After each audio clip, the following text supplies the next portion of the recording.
കേരളത്തിന്റെ കടമെടുപ്പ് പരിധി ഉയർത്തണമെന്ന ഹർജിയിൽ കേന്ദ്ര നിലപാട് തള്ളി കേരളം. 5000 കോടി നൽകാമെന്ന കേന്ദ്രം അറിയിച്ചെങ്കിലും 10,000 കോടി വേണമെന്ന ആവശ്യത്തിൽ കേരളം ഉറച്ചുനിന്നു.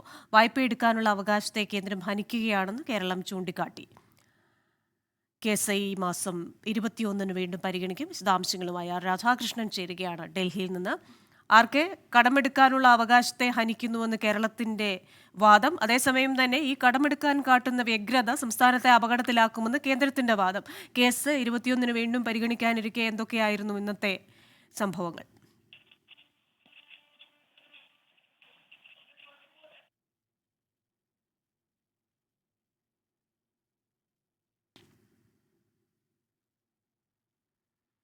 വിശദാംശങ്ങളുമായി ഡൽഹിയിൽ നിന്ന് രാധാകൃഷ്ണൻ ചേരുകയാണ്. കേന്ദ്രത്തിന്റെയും കേരളത്തിന്റെയും വാദം ഇരു ധ്രുവങ്ങളിലുമാണ്. വായ്പ എടുക്കാനുള്ള അവകാശത്തെ കേന്ദ്രം ഹനിക്കുന്നുവെന്ന് കേരളം പറയുമ്പോൾ, കേരളത്തിന്റെ വായ്പ എടുക്കാനുള്ള ഈ ഒരു വ്യഗ്രത അത് സംസ്ഥാനത്തെ അപകടത്തിലാക്കുമെന്ന് കേന്ദ്രവും വാദിക്കുന്നു. വിശദാംശങ്ങൾ. ക്രിസ്റ്റീന, ഈ വിഷയത്തില് കേന്ദ്രത്തിന്റെ ഭാഗത്ത് നിന്ന് കർശനമായിട്ടുള്ള നിലപാടാണ് ഇന്ന് സുപ്രീം കോടതിയിൽ നമുക്ക് കാണാനായിട്ട് സാധിച്ചത്. കേന്ദ്രം പറഞ്ഞത് ഈ വർഷം സംസ്ഥാനം കടമെടുത്തത് ഏതാണ്ട് 56,583 രൂപയാണ്. ഈ 56,583 കോടിയിൽ 37,572 കോടി രൂപ പൊതുവിപണിയിൽ നിന്ന് കടമെടുത്തു.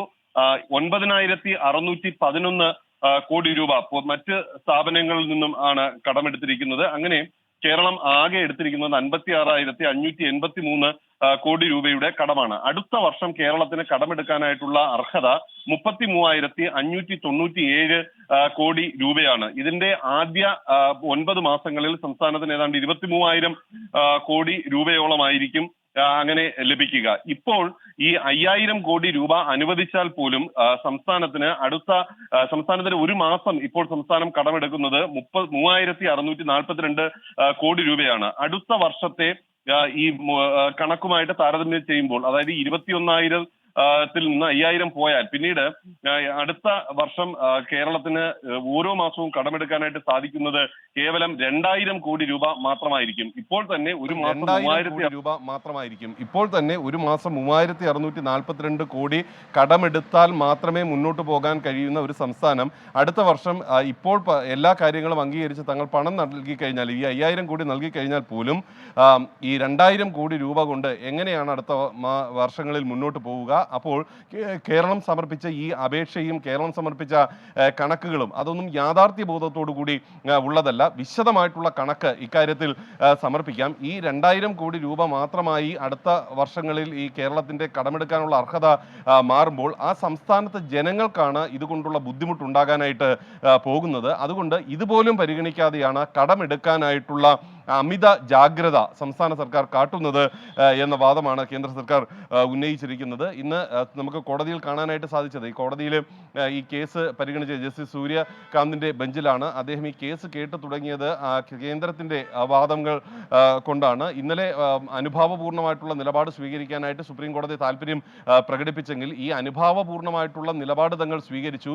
എങ്കിലും ആ അനുഭാവപൂർണ്ണമായിട്ടുള്ള നിലപാട് കയ്യിലുള്ള കണക്കുകളെ കൂടി ബഹുമാനിച്ചുകൊണ്ട് മാത്രമേ തങ്ങൾക്ക് പറയാൻ സാധിക്കൂ എന്നുള്ളതാണ് കേന്ദ്രം വ്യക്തമാക്കിയത്. ഇതനുസരിച്ചാണ് നിലപാട് പറഞ്ഞത്. അത് പ്രകാരം പരമാവധി ഇത്തവണ 5,000 കോടി രൂപ അധികമായിട്ട് കടമെടുക്കാനായിട്ട് കേരളത്തെ അനുവദിക്കാം. അത് അടുത്ത വർഷത്തെ ആദ്യ പാദത്തിൽ നിന്ന് തിരികെ ഈടാക്കുകയും ചെയ്യുമെന്ന് കേന്ദ്രം അറിയിച്ചു.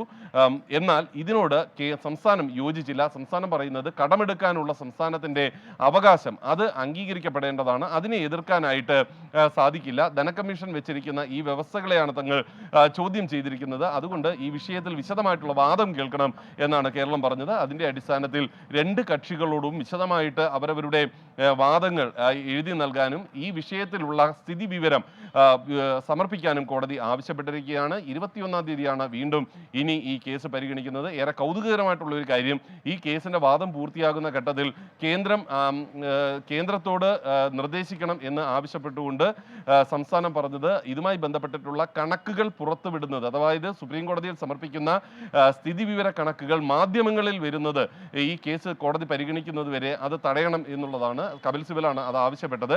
പക്ഷേ കോടതി ഇത് അങ്ങനെ കേട്ടില്ല. കാരണം കേന്ദ്രത്തിന്റെ ഭാഗത്ത് നിന്ന് ഹാജരായ അഭിഭാഷകൻ കേരളം സ്വീകരിക്കുന്ന സമീപനം തന്നെ അതിന് മറുപടിയാണ് എന്ന് പറയുന്ന ഒരു സാഹചര്യം ഉണ്ടായി. അങ്ങനെയാണ് ഈ വാദം പൂർത്തിയായത്.